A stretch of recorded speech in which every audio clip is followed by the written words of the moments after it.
उत्तर प्रदेश में पंचायत चुनाव की तारीख अभी तक घोषित नहीं हुई है, लेकिन चुनावी तैयारी ऐसी चल रही है जैसे मतदान बस होने ही वाले हों। मतपत्र छप रहे हैं, जिलों में भेजे जा रहे हैं, रंग तय हो चुके हैं, मगर इसी बीच एक बड़ा सवाल हवा में तैर रहा है।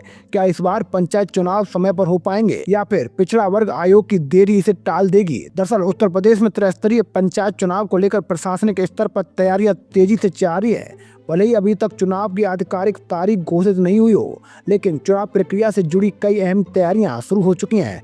मतदान के लिए मतपत्रों की छपाई का काम तेजी से चल रहा है और इन्हें अलग अलग जिलों में भेजा भी जा रहा है ताकि समय आने पर चुनाव प्रक्रिया बिना किसी बाधा के पूरी की जा सके। प्रदेश में पंचायत चुनाव 3 स्तरों पर होते हैं: ग्राम पंचायत, क्षेत्र पंचायत और जिला पंचायत।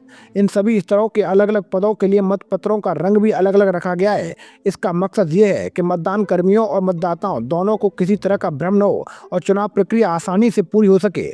इस बार चुनाव में 4 अलग अलग रंगों के मतपत्र तय किए गए हैं। ग्राम प्रधान चुनाव के लिए सफेद रंग का मतपत्र रखा गया है। ग्राम पंचायत सदस्य के लिए गुलाबी रंग का मतपत्र निर्धारित किया गया है। वहीं क्षेत्र पंचायत सदस्य यानी बीडीसी के चुनाव में नीले रंग का मतपत्र इस्तेमाल किया जाएगा, जबकि जिला पंचायत सदस्य के चुनाव में पीले रंग का मतपत्र प्रयोग होगा।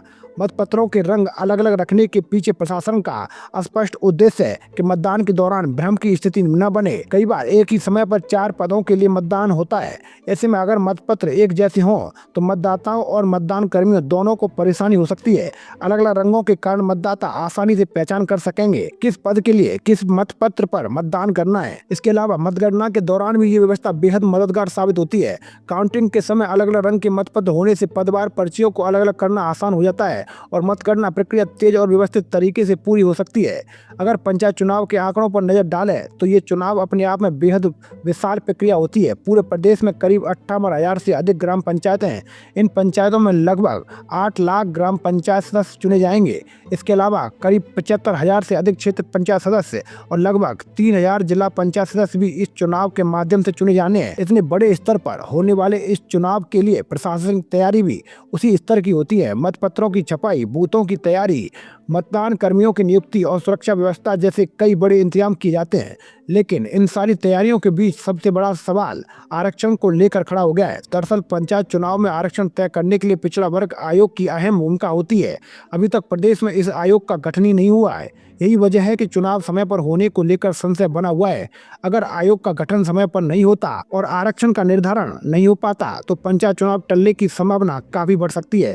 सरकार ने इस मामले में पहले हाईकोर्ट में हलफनामा देकर पिछड़ा वर्ग आयोग के गठन का आश्वासन दिया था, लेकिन अब तक आयोग के गठन की प्रक्रिया शुरू होने की कोई स्पष्ट जानकारी सामने नहीं आई है।